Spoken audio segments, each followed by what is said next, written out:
This is James Corbett of CorbettReport.com. It is the 5th day of July 2011, and today I'm joined on the line by Mahdi Darius Nazemroaya, the Global Research Associate, who is now on a trip to Tripoli. He is in Tripoli right now, reporting from Libya about what's happening in that country as we speak. So, Mahdi, it's great to have you back on the program. Please tell us what's going on.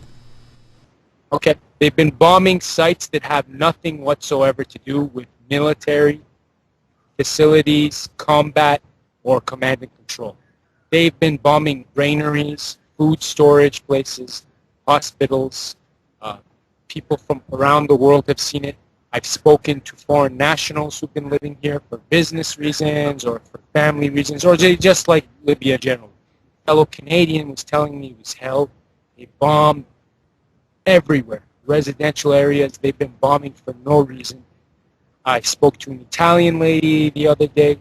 She was telling me she used to believe everything the media said until she started living what the media was saying and contradicted reality. She was disgusted. I've spoken to people from all over the world who've been living here. They're in shock because they cannot bring the media fabrications to terms with reality here. And I can tell you right now, I was in Tripoli on Friday with a vast group of foreign journalists from all over the world: Britain, France, the United States, Russia, Japan, China, and the Washington Post, BBC. All of them lied about the event. Over 1 million people, roughly, the government says about 2 million people, were there. And they said nothing about it. And all these people were there freely. No one forced anybody to come. The next day, the BBC reported, because a lot of these people came out of town to show their support for the government and for Libya and to show they're against this war of aggression by NATO. So a lot of them slept there during the night, and they left in the morning. And BBC reported that they're fleeing Tripoli. They slept and they were leaving. These are the type of lies you hear. I've been here with the foreign reporters, and they are concocting stories. I'm a witness to this. You have journalists who haven't left the premises here at the Rexus El Nasser Hotel, formerly Turkish, soon to be Swiss. The government's nationalized it for right now. But I'm at the Rexus El Nasser Hotel, which is where the official spokesman of the government is. And the media coordination for Tripoli is based here. And there are reporters here that are concocting wild stories and accusations. The other day, I saw a report from CNN by Sarah Snyder, I believe her name is. I'm just going to double check her name if you don't. Yeah, Sarah Sidner, based from New Delhi. She was talking about rape in Misrata. That didn't happen. The tape she showed, she should do some research on the video she's showing and CNN's showing.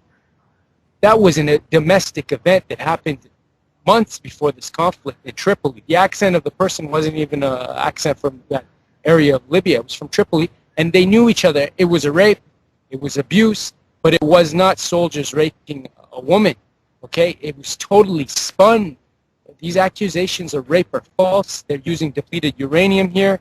A group of scientists working at the Nuclear Energy Institute of Libya have confirmed this. They're going to come out with a report in English, Arabic, and various other languages showing that depleted uranium has been used. I've also contacted some scientists abroad who might be involved in this project. War crimes and crimes against humanity are going on against this country. And there's daily flights to God knows where in the south, in Fezzan, from here. I've seen the jets. They've been bombing residential areas. War crimes are going on here, and the media has been a party to this war. Well, tell us about that rally, because we did see some of the images only broadcast on the internet, of course. We didn't see them on CNN or anywhere else, but that just looked like an incredible mass of people. Were you actually in the rally? What was the mood of people there? Yes, I was at the rally. I actually was interviewed by Telesur. I took pictures even of some of the Italian journalists there, and I was on the rooftop, and let me tell you something. No one forced those people to come. And when I left, and I will show these photos. They'll be published. When I left, there were still people coming from the mountains, which they say are against the government. Not true, because I met people coming from there. The majority of them are not. There were still tribes that were coming, and I personally believe there was over 1 million people, easily over 1 million people there, and they had flags, green flags, and no one forced these people to come. And you know what? They all have weapons. There is a civil defense policy that has been initiated here. Every house in Tripoli is armed. They're waiting in case there's an invasion. If these people were against Gaddafi, they wouldn't have arms. They would be fighting him. So the media has totally lied. It has totally violated its responsibility to inform the public about the truth. Tripoli is a beautiful city, and what astonishes me about what's going on here is that people here are trying to live regular, normal lives. They're trying to function as they would without the war, and I admire them for that. I watch them they're trying to live normal lives. Now, this war has affected businesses, foreigners, schools, children's vital supplies. It's a criminal act. Yet one of the first places they bombed was one of the facilities that makes Libyan dinars. What does that have to do with saving civilians? And now we hear that the French have openly admitted they're arming forces against the government in this insurgency. Well, they might have admitted it now, but we knew they were doing this earlier. Now Qatar is talking about it. Some people are shocked, but Qatar said this in March, in April. People should wake up. They've been saying we're arming them from the beginning. The Wall Street Journal, Reuters, they all reported that that weapons were coming in. The U.S. was supplying weapons into Egypt. The Emir of Qatar was talking to Wolf Blitzer, I believe, on CNN. He was on CNN. He admitted it openly. Al Jazeera brought it up a few days later with Secretary General of NATO. This is a breach of international law. The ATT, which is the Convention for Selling Weapons, it's a breach of that, and it's a breach of the U.S. Security Council resolutions. They have to be held accountable for this, and there should be Nuremberg-style trials in the future about the atrocities that are happening in Libya at the hands of NATO and their proxies on the ground here. So what are the sense of the people there that an invasion is likely? Are people prepared for that concept? We've got Debka File now reporting that there's an invasion slotted for 2 weeks hence, and we've also had sources from Fort Hood saying that there's likely to be troops on the ground by October. What are the people on the ground there saying and thinking about the possibility of a NATO invasion?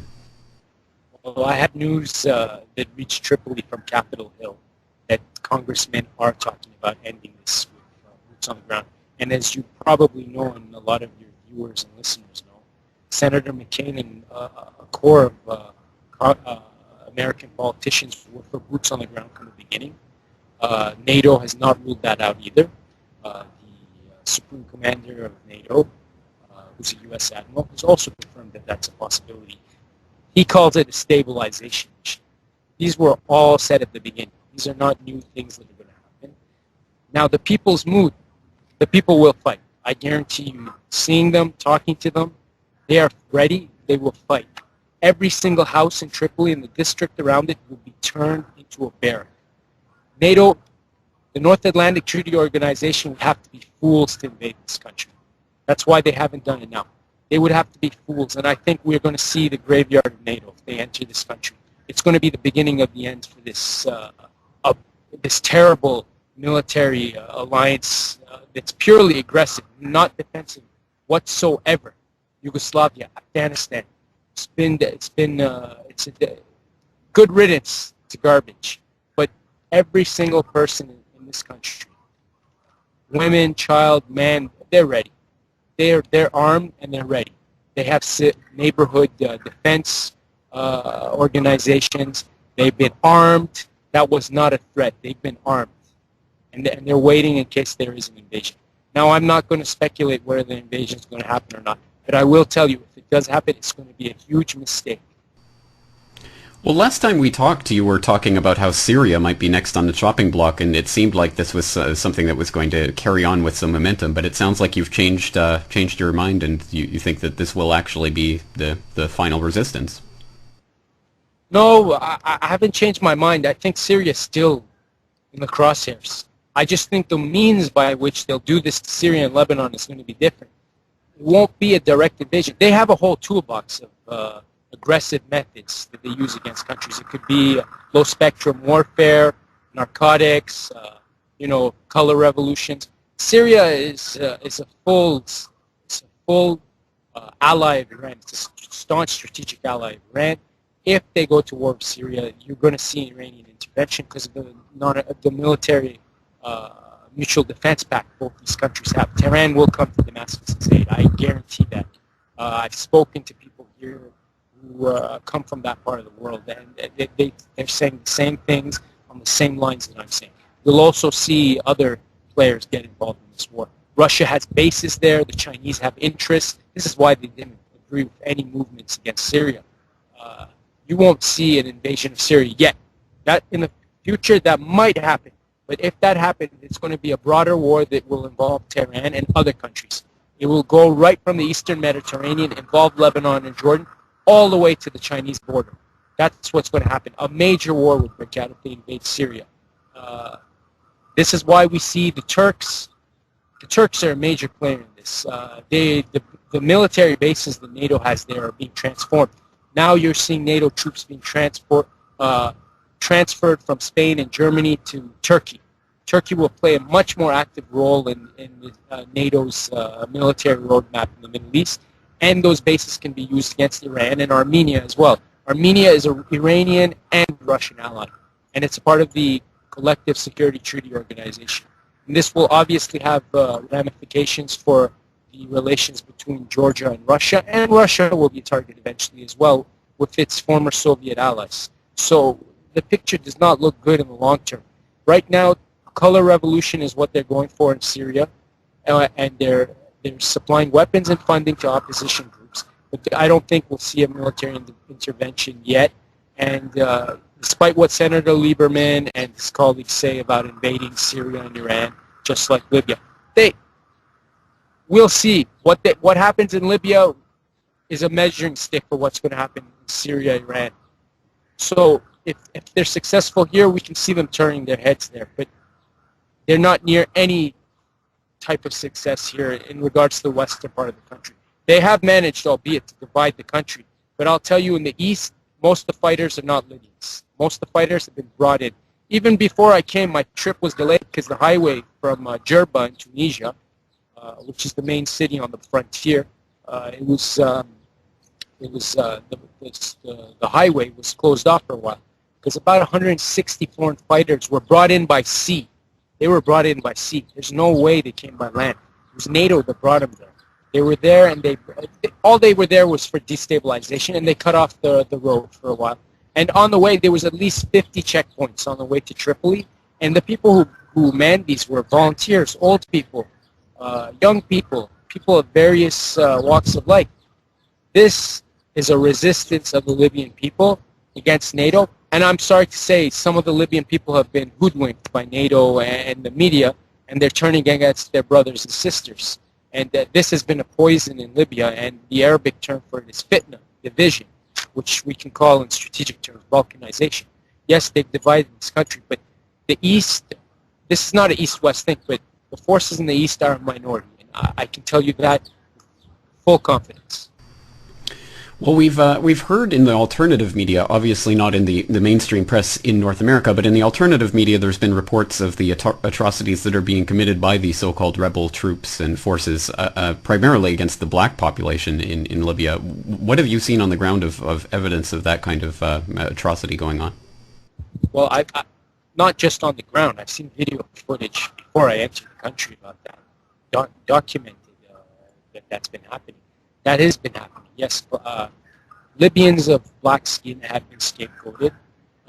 They've been attacked, yes. It has to do with some historical differences as well. And it has to do with the groupthink process and the media manipulation. They were used as an excuse. We had media lies about mercenaries, which they unfortunately demonized in a racist way, black Libyans. We had the aerial attacks, the false jet attacks on civilians. We had these stories concocted which caused this. As far as rape, The rape that I know about is the rape being committed by rebel forces. I don't know to what degree, but they are committing rape. I've heard of no rape from the Libyan military, which the West and the media and the Pentagon and Hillary Clinton called pro-Gaddafi forces. This is political language.